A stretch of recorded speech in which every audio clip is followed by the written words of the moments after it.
Good morning and happy Friday. It is Friday, April 4th, and we are coming to you with a very special edition of our Wakefield WMAB News. Say good morning. Good morning. We are glad to see you today. Would you please stand and join all of us for the pledges this morning? I pledge allegiance To the flag of the United States of America and to the republic for which it stands, one nation, under God, indivisible, with liberty and justice for all. honor the Texas flag. I pledge allegiance to the Texas, one state under God, one and indivisible. Now for our map screen. As a mighty map, I will make good choices, act responsibly, value myself and others, and strive for success. I am a mighty map. Now for a moment of silence.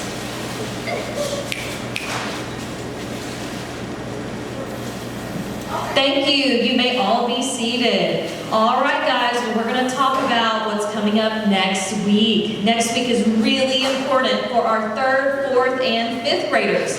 We are going to be starting our STAR test, and those STAR tests next week are going to be focused on reading. We have some very special guests here today to talk with you all about what it looks like to give your best. So just in general, when we're taking a STAR test, we have a lot of students out there, our 3rd graders, they've never taken a STAR test before, and then our 5th graders and 4th graders are watching as well. What would you say to them in giving your best? When you're working hard, what does giving your best look like? Like, if you're giving your best, always take your time. I love that, taking your time, reading carefully, working out all the problems, right? We're going to talk about that for reading and for math. What else do you do? What does it look like to give your best?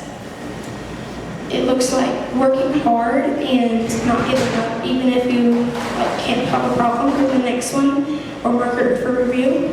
You can go back to do it again. I love that. Did you hear what she said? Using that tool, you can mark it for review. You'll skip it and come back to it. I love that. Not giving up. Love it. You could focus and stay away from your friends and not talk to them at all, so you can focus on your STAR test and get a good grade on it.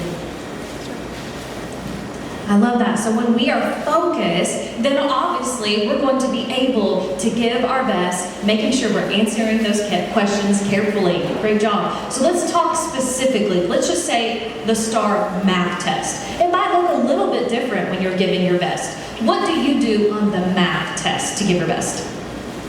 If you want to give it your best, at least show your work, so then you have proof for your answers. I love that. Show your work. How many problems do you show your work on? All of them. All of them, right? I love that. What do you do on the math test to give your best? What I do is I also show my work, but on some that I cannot do right now, I just take notes. For other problems like it, I take notes and I know how to kind of solve it. Very good. I like that as well. Z, what do you do on a math test to give your best? What I do on the math test to give my best is if I'm finished and everybody else is not, you don't start talking to them so they could give their best on their test. Absolutely. We're going to respect others as well. And on the math test, remember, you all get a math reference sheet. So there's important information, and guess what? They wouldn't give it to you unless you needed it, and it could be a really good help for you. All right, let's talk about the reading test. That's the one coming up next week. What does giving your best look like when you're taking a reading test?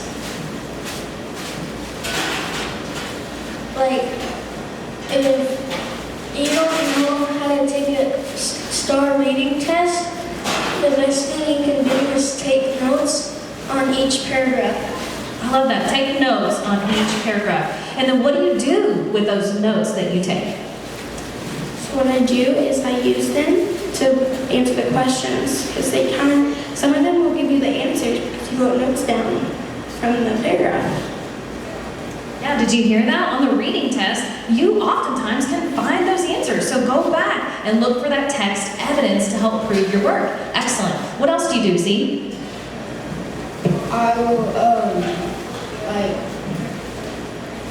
ask the teacher if I need a break to like go to the restroom or something and to like clear my mind, and then I will go back to the test and I'll try to finish it out strong.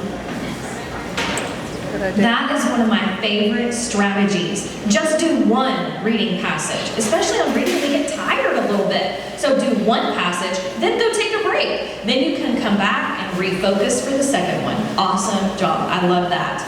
So before we have some more tips and strategies for you, we have some special guests that would like to lead us in a little bit of inspiration and motivation. We'll step to this.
All right, so a couple more things that we want to talk about today. We have another special guest that's joining us. Miss Gant is coming up, and Miss Gant is one of our amazing teachers, and she often helps facilitate a STAR test. And so I wanted to hear from a teacher's point of view when students are giving their best, and then we get to see the test scores at the end. What do you notice about those students who are really working hard? What do they do particularly? Well, I talked to my fifth graders, the ones that scored really, really hard, and I asked them, what did you do to get that score? And they said, first, I go to bed really early the night before.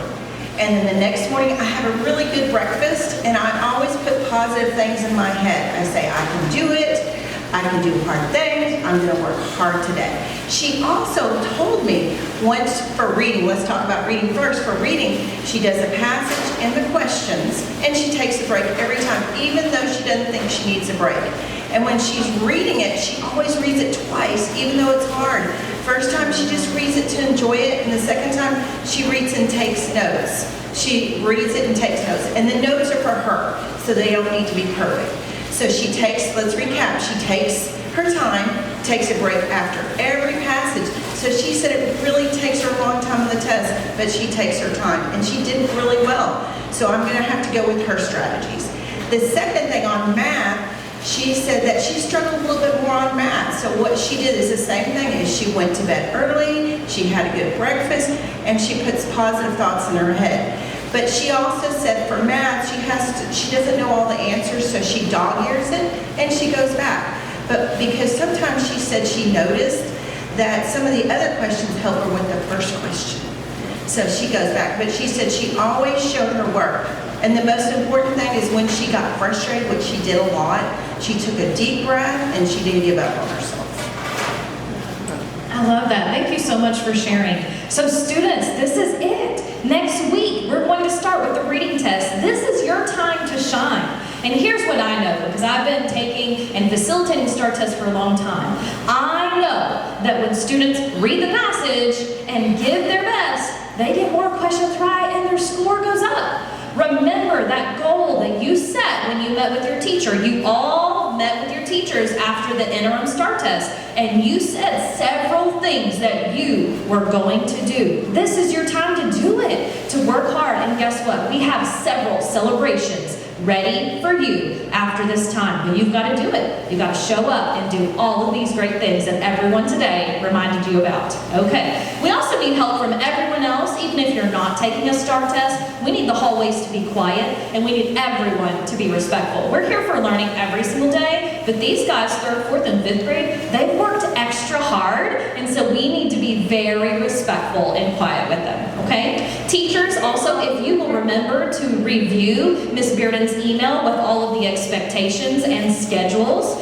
Even if you're not a STAR tested grade, there are schedules in there that are adjusted for those grade levels that are testing each day. I'll be back on Monday to remind you of a few of those things, but we want to thank all of our special guests for coming today. We've got some 4th and 5th graders here, Miss Gant, and especially our SYSA cheerleaders. Everyone together, we're going to finish it out with our expectations. Here we go. Today and every day, be respectful, be responsible, and be safe. Have a great day.